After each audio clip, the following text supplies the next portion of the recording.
Well, my name's Isaac Lomman. I'm 26 years old. I was born here in Adelaide and I'm a stage hypnotist.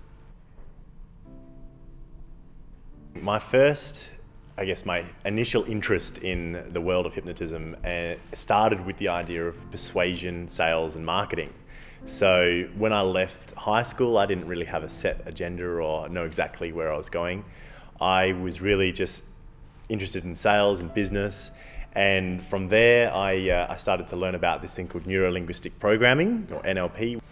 And that was where I was exposed to, overt traditional hypnosis and hypnotherapy techniques. And after doing that, I was kind of hooked and had the hypno bug in me. And after using hypnosis for hypnotherapy, I then got into it for stage work and entertaining people. And that's kind of been my passion for the last 5 years. To define what hypnosis is, it's tricky because for a lot of people it means different things, but in my mind it's basically putting the conscious critical factor of somebody to sleep or putting it on hold for a moment and then exciting their imagination, having them lock their minds around certain suggestions so that they become completely true. So when I'm doing that on stage, I'm igniting their imaginations to lock around these suggestions and do some crazy stuff, and obviously for the intent of laughter and comedy. But with hypnotherapy work, it's a little bit different. You're kind of creating these suggestions that the mind or the unconscious mind will lock around and act upon after the session's finished.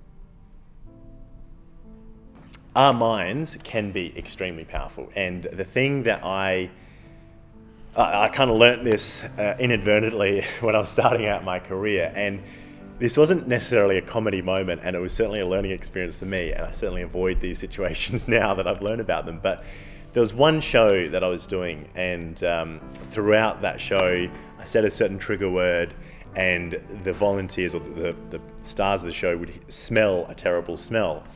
Now, without capping how bad that smell gets, an imagination can go pretty far with it. So I kept on saying this trigger word, I think it was shoe, and it got so bad that this volunteer actually threw up on stage. Now, that is, to me, a real testament to the power of our imaginations and how quickly we can take these imaginary things that are just in our minds and make it a physical manifestation. And certainly that was an awkward part of the show, but we kept on rolling with it. So it didn't sort of ruin the show, but it was very interesting and a significant moment in my career where I realized hypnosis can be a very powerful tool. The idea that the human race can be a lot more than we're currently outputting, I feel. So I understand that hypnosis is a really powerful tool, and that's just through all the study and the moments and the experiences that I've had hypnotizing people.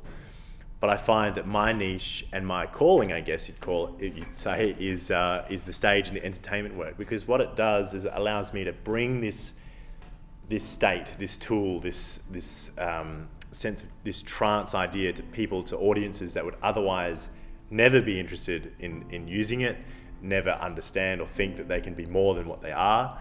And all I'm doing at this point is just putting my foot in the door, kind of wedging that door open, just to give them this idea that there's more out there, more to the mind, more to their goals, more than what they can achieve, if they break away from the current realities and I guess start to think a bit bigger about perhaps. So that's the stuff that really, really ignites my passion.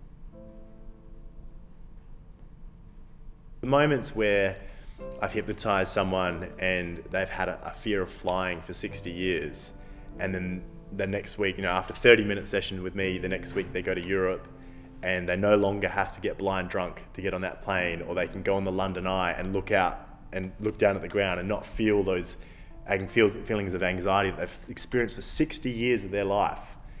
That's the kind of moments that I think will stick with me for the rest of my life.